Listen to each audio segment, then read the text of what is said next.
Digging into a fresh line of snow that's untouched might be one of the greatest feelings that anyone could experience. What exactly is going on within the body, and how can you improve on it? That's what we're going to dig into today. Stay tuned.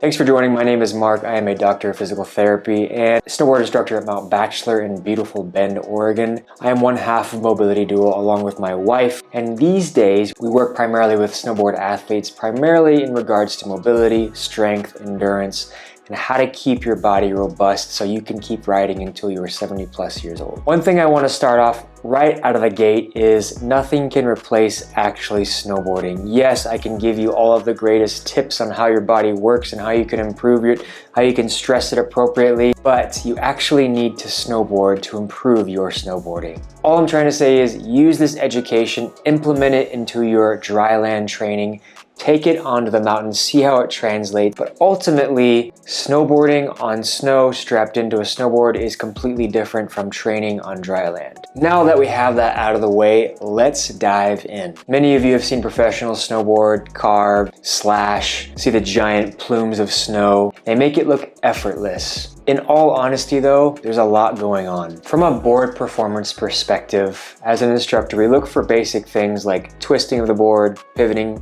pressure, and tilt. The way this works essentially is how our body is moving affects the technology of the board. When I'm watching a student, I want to see what their body is doing, where their pressure is on the board, and how they can be most efficient and safe. Today we're going to be diving into the aspects of the body, the biomechanics, everything that goes into carving on a snowboard, and how we can translate that onto the snow. Again, there are those who are much better than I am, trained instructors who can explain and educate how to take all of this and translate it well on the board. Some of the movements that we're going to be working on today is pressure. It's really important knowing where your pressure is. Center of mass is over the base of support. We're going to be looking at some balance, specifically single leg balance. Rarely are we balanced evenly on the board. Often we initiate carving or that edge with our front foot. Strength obviously is uber important with carving, snowboarding in general. So we're going to dive into some strength movements, specifically quads and glutes. Thoracic mobility, yes, your spine plays a huge part in carving, allowing you to drop into that athletic stance. Is there more angulation versus inclination? Are you bent too far forward over the waist? So we're gonna talk about how we can improve that spinal mobility. Ankle mobility, yes, ankles are very important. Granted, they are restricted within the boot, but it's still very important. The little play that we have in the boot, we wanna make sure that we can maximize that to make it most efficient. Hip mobility, a lot of this movement starts at the hips. If you look up the kinetic chain, it all starts at the hips and moves down the leg. Lastly, arguably most importantly, is core strength. There are a million different movements, so we're just gonna throw a couple your way, but the core connects the lower extremity to the upper extremity, the pelvis, and will initiate and stop a lot of that momentum and energy. So we have to look at that. Obviously, I'm not hitting everything, but initially, these are some easy aspects to approach, especially in the off season, that will, I promise, translate well onto the snow. So without further ado, I'm gonna stop talking. Let's go into the gym. Okay, so first thing I want to discuss is one of my favorite drills is the sway drill. And essentially what you'll need, doesn't have to be cones, it could be anything. And what we're learning here, so if we're standing in, let's utilize our snowboard stance. I want this initially to start out about 1 foot length away, okay? And this is gonna teach us how to use pressure appropriately, all right? So the keys here, I'm dropping down to athletic stance. I don't have to go super low, just like I would if I were carving.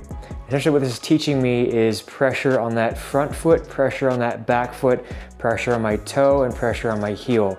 What I don't want to see is angulation with my chest facing down. This is often what I see, mostly because it's a balance issue, all right? So chest proud, eyes forward, arms to the side, and all we're doing here is feeling where my center of mass is over that base of support, all right? I don't care if your knee is over your toe. I want you to feel everything specifically that you are kind of feeling within your body, all right? What's happening in your feet, what's happening in your legs. If you want to get super weird, you can touch down. If that's too easy, you put it a foot further. Same thing. Athletic stance, down. You can touch it if you want. Again, I'm not too concerned with that. Most importantly, what's happening down that kinetic chain, all right? So that's the idea. Arguably one of the most important movements or exercises that I work with all of my athletes. It's called the sway drill. Try it out. It might look weird, it might feel strange, but it's teaching you so much. So really try to feel what's happening at the feet, the knees, the hips, the chest. Next movement, single leg balance. You can do this any which way that you want. I'm using a foam pad, unstable surface. It could literally be a pillow, a couch cushion. I say it all the time. A bunch of socks that you want in a pile. You know, it doesn't have to be fancy. All we're doing here is single leg balance, okay? Some of the keys that I want to work on here though, make this a little bit more challenging. I want you to try to go towards that toe edge and that heel edge, all right? Whatever you need to do to stay nice and balanced, strong, keeping the core contracted, keeping your arms out. Like we say often when we're instructing, like we're petting the puppies. So arms are for balance. So whatever you need to do there, this is too easy, then make it a little bit harder. Start adding in that VOR, that inner ear, while also doing that toe heel movement. I can go up and down. If you want to make this even more interesting, you can start adding some multitasking, coordination. You can start doing some plyometrics on it. You can do this between exercises. You can do this as its own sole exercise. Whatever it is, we're just working on that balance component. And again, single leg specifically, rarely is that weight distributed evenly. Often we're either, that front foot is steering. If we're in deep conditions, that back foot will be heavy. Give it a try. Today's video is brought to you by LMNT. Yes, LMNT, we don't take many supplements, but the ones that we do, we truly love, and we've been using them for years. Check this link out. I promise you will enjoy it. It is a free sample pack. Yes, you do need to purchase a little bit, especially during the season. The last thing you want to be is dehydrated. Okay, quad strength, obviously very important, including glute strength. I've shown this many times, but it's one of my favorites. It's the Spanish squat. You can do this any which way.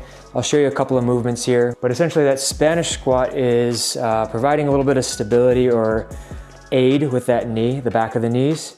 And what we're doing here is we're dropping into that deep squat. And what we're doing here is we're focusing on that glute quad strength. If I want to make this a little bit harder, I can work on that toe heel edge, more for that just ability to know what it feels like. Holding it for 5 to 10 seconds at a time, dropping back down. I can drop into a deep squat. Realistically, I'm not gonna stay in this kind of squat. I'm gonna be more here. But it just gives you an idea. Again, we're focusing on that strength and endurance component. If you don't like that movement, there are a million ways to strengthen your legs. Another very, very common one I like to utilize is just an offset squat to one side, get our core involved. Here, I can hold it, turn it to an isometric. I can add an eccentric component to it, moving down slowly, and then driving with a power component on the back, on the way up. So again, those are a couple of ideas, just focusing on the ability to hold the position.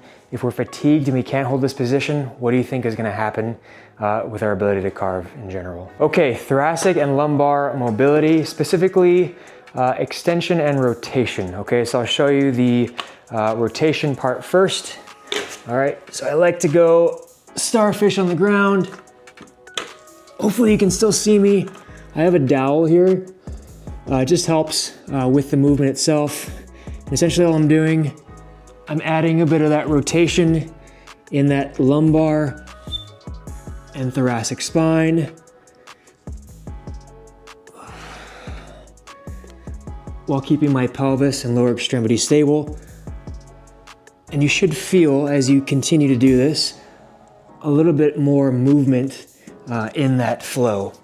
All right, the other one that I like, if you want to do essentially more extension in the thoracic spine, again, there are hundreds of movements that you can do in regards to thoracic and lumbar mobility.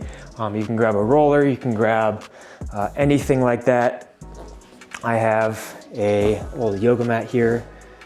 And essentially what we're doing is we're just moving into extension manually. I can move it up and down my spine. That sweet spot usually is right below the shoulder blades. Anything that's going to allow you to move into extension, hopefully against resistance. But those are just a couple of ideas that I have. Another one, if I have the dowel here, keep that stable, adding a little bit of rotation, like so. Next one, ankle mobility, comes in a lot of shapes and sizes.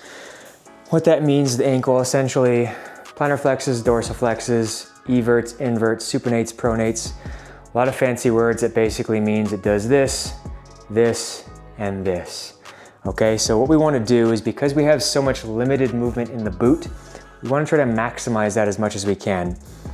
This is not easy to obtain or build up. So whatever you can build up and stretch those tissues are essentially meant to be relatively stiff. Okay, there's a lot of force and energy coming up and starting at the ankles that moves up that leg or that kinetic chain. The ankle is meant to be stiff in many, many ways. So we don't want to loosen it or have that chronic instability that some athletes do experience after specifically many ankle sprains. So essentially I'm adding a weight kind of directly over on top of that leg, and I can move forward into dorsiflexion, out of dorsiflexion. I like to do this at different angles just to stress different tissues. And essentially I'm just moving in 3 ways. If this is irritating to the knee, obviously don't do it or stop short of that. Ease into it ever so slowly. But I don't know if you can see, I'm moving in different directions here.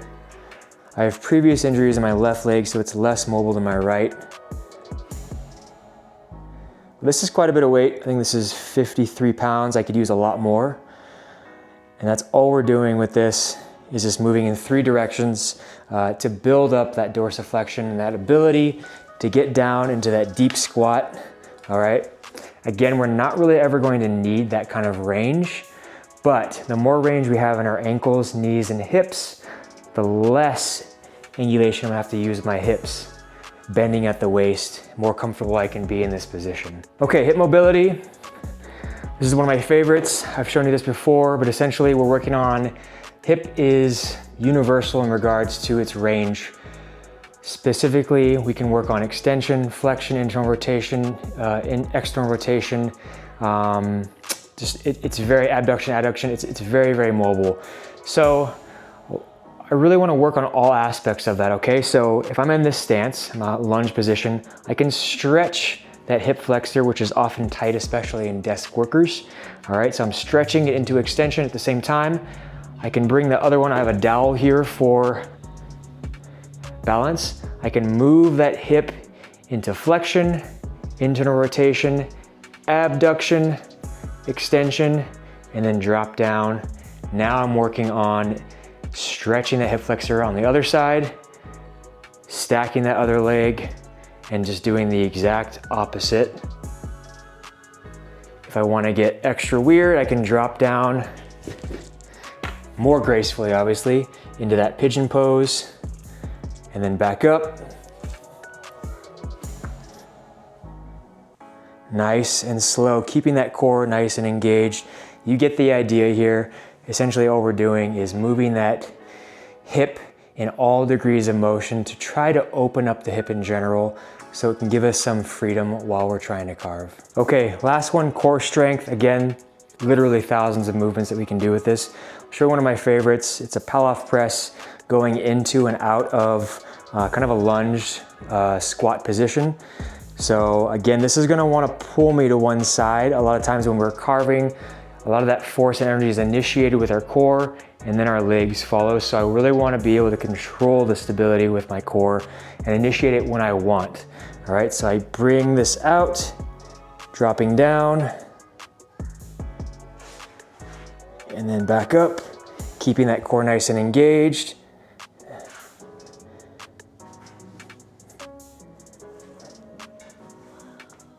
And then up. Let's do it one more time just to show you. If I release my core, my arm is going to want to fly to the anchor point. Like so, okay? So keeping it nice and strong, nice and stable. I can add a few things with this. I could move it up and down if I wanted to. I could rotate with it if I wanted to. There's a lot of things that I can do with this to make this even harder. I can move over a external object. It's completely up to you, but you get the right idea. That is it. Thank you so much for watching. We absolutely appreciate your time and presence and attention. We hope that we provided some nuggets that you can take onto the hill. And as always, we're here as resources. Please do not hesitate to reach out, and we will see you next time.